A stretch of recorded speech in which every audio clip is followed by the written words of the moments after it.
Charles, who we understand is in Constantinople when last sighted. So he'll be back next week for his regular hosting of the program. And it's my pleasure to be here with you.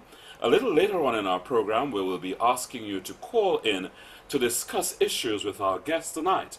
And our guest tonight, it is my pleasure to introduce to you this evening the Miku North MP and recently nominated Deputy Leader of the Opposition United Workers' Party, Dr. Gail Regobert. Dr. Gail Regobert, thank you for coming and joining us on Newsmaker Live. Thank you for having me. I think what we want to do in this program is to demystify who the person Gail Regobert is. And I say that because I myself, in meeting you for the first time, got a completely different impression of the person who ran in the election. So I think other people too would like to sort of get to know that particular individual. But of course there are issues on the table that we will have to discuss, and I hope you'll be forthcoming with the answers. I'll try my very best. In terms of demystifying, a lot of people comment about your head or your hair. What is this a spiritual rejuvenation, or is this a special way of expressing who Gail Regobert is? You have put it so beautifully, and it is absolutely a bit of both.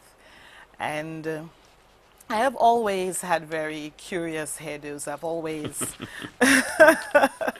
seemed to have a hairdo that is distinctive one way or the other. For a long time, I did what teenagers do, which was to wear one plait. But, you know, you get to university and you become a little more adventurous, I suppose. And so I've worn my hair in various styles, this being the lowest, of course. But back in 1993, 94, I did have my hair almost as low as this. But, of course, I was the public figure then, so nobody noticed. Nope. But you've gone all bald. Yes, and I love it. It's just so much easier. I don't have to go to the hairdresser every weekend. But is there any spiritual attachment to this? In a way. In fact, when I did it, I had not thought then that it would have had such a deep spiritual significance. But I tell you, Jerry, every time I relate this story, I recall the barber just running through my hair, and layer after layer, I literally felt lighter and lighter and lighter. And that was right after the election. So one can imagine the energy that might have been caught up in my hair. I thought I should start afresh. Initially, perhaps I did not think I would keep it that way. I thought I'd just grow a new head of hair. But I fell in love with it, and it's become me. It's so me. Well, what I'd like to do is start from the recent past, meaning that you just recently launched your new book, and the book is entitled Bridging the Digital Divide, Prospects for Caribbean Development in the New Techno-Economic Paradigm. What was the motivation for writing this book? Because what I haven't said just yet is that your area of study is international relations, and it seems a bit, you know, divorced from that particular area. Well, not really. As I often explain, international relations is one of those wonderful transdisciplinary fields. You have some economics in there, politics, administration, government, traditional diplomacy and foreign relations matters. But international relations itself as an epistemic field has evolved to the point that almost everything, thanks to globalization and the interconnectedness of life and the things that we do, of necessity brings into that field of study everything under the sun. And at the time I had conceptualized the subject of technology and development, we were really going through an IT boom. And one naturally had to wonder, well, what effect would that have, not just on the economics and the traditionally associated fields like banking or business and investment, but something like international relations itself, hence notions of e-diplomacy, like electronic diplomacy. So I had to, in thinking about this, I thought it best to not focus on a traditional area of international relations like diplomacy, for example, or protocol, but to focus on an area with wider development implications. and to marry my concern of the emerging technologies with that of underdevelopment in the region. That is a mouthful. I'm sorry. Sorry, I do beg your pardon. No, but so how does this connect with, let's say diplomacy, or even in terms of, let's bring it down to a little bit more narrow focus, St. Lucia's development as opposed to the Caribbean development. I know that is what your book covered, but in terms of what you see happening in St. Lucia, how does the digital divide come into play? As the new and emerging technologies, you talk about mobiles, computers, all the fancy artifacts of technology that we've now become accustomed to, as these emerged, the excitement revolving around them was that, oh, perhaps we can use these new technologies to bail third world countries out of underdevelopment. And the question was simply how. And the immediate response was, perhaps we can help make processes more efficient. Perhaps we can become more innovative. And the bigger question then became, do we have the capacity to be on the innovation end? Or are we simply downloaders, or what you call end users? Right.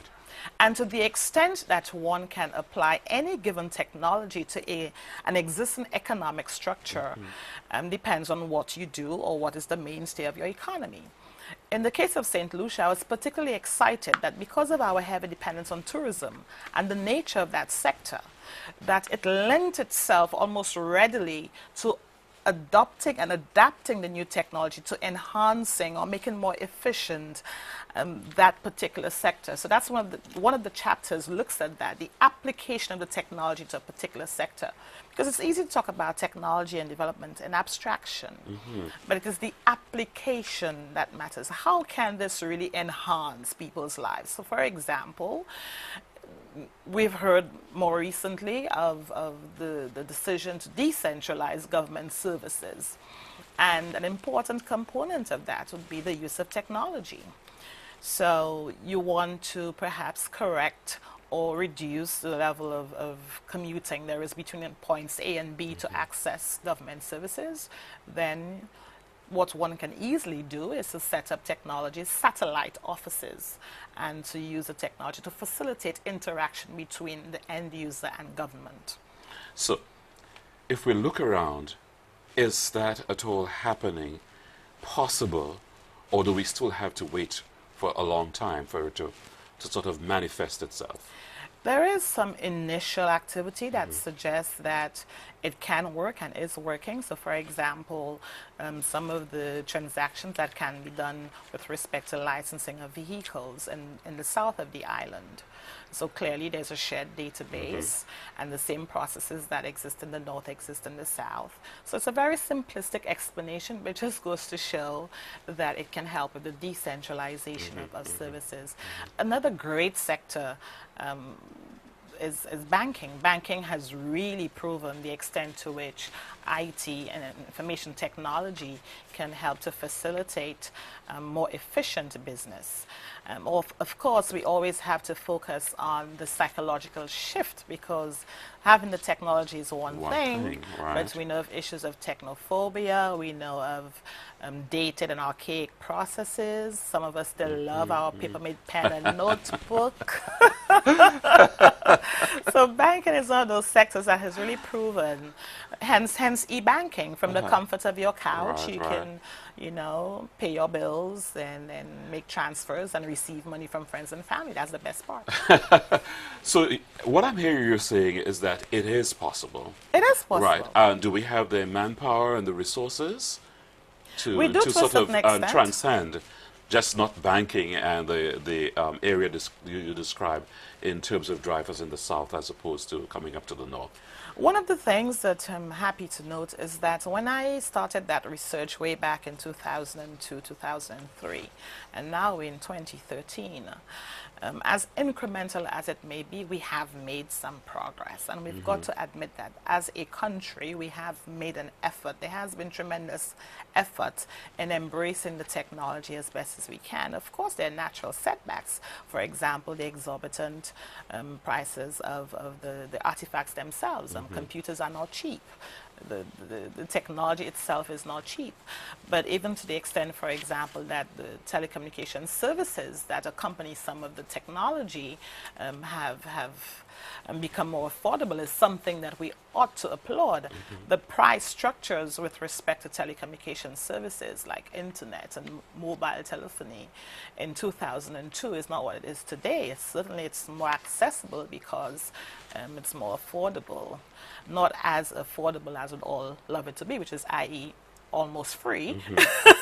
But business is business, exactly. and one can. But we have made tremendous progress. In fact, I think in many respects, Nusha did set the tone in liberalizing the telecommunications market, and then we ought to be proud of ourselves in that regard. Okay, we can come back to this a little later, but I think a lot of people seeing you on television and on this program will immediately think United Workers' Party, right? I look like a flubber. I hope I do. We'll find out soon enough, right?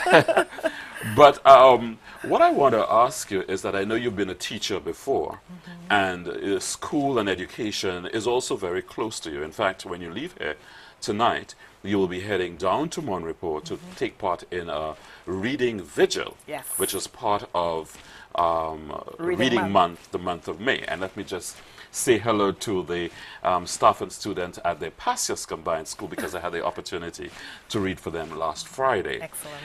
But in terms of that reading month, you've been very busy.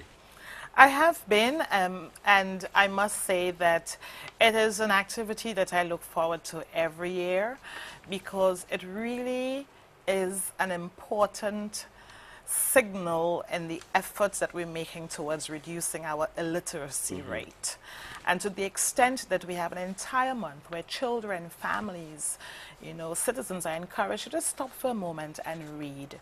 We are not a reading population. You just go by the circulation numbers for our newspapers and you realize we are not a reading population. But I'm hoping that activities such as this, to have a reading month every year, 1 month designated to the activity of reading, will go a long way to encouraging people to read. Not everyone is necessarily raised in a family where, you're read to before you fall asleep. I mean, I had the good fortune of having a teacher as my mother, so I would have had that privilege to a certain extent, and it's a habit that I still have. I must read before I fall asleep. I mean, it's the last thing that I do. That's great. And I would love for young people to have that habit, that whether it is your Bible or novel or the newspaper, it's a very good habit to inculcate and to embrace. But the thing is, unfortunately, that too many people did not know that they can assist schools in that manner, and reading to the children is so much fun. It is. Yeah, it is, right? And Richford Combined, I'll be coming to you not too long from now. But also, I mean, so many other people would want to do it. Unfortunately, perhaps they didn't know about it. But we're due for a break. When we come back, we'll talk about UWP matters. This is Newsmaker Live. I'm Jerry George. I'm filling in for Clinton Reynolds, who will be returning to the set next week. We'll be back in a moment. Stay with us. Special guest, Dr. Gail Regobert.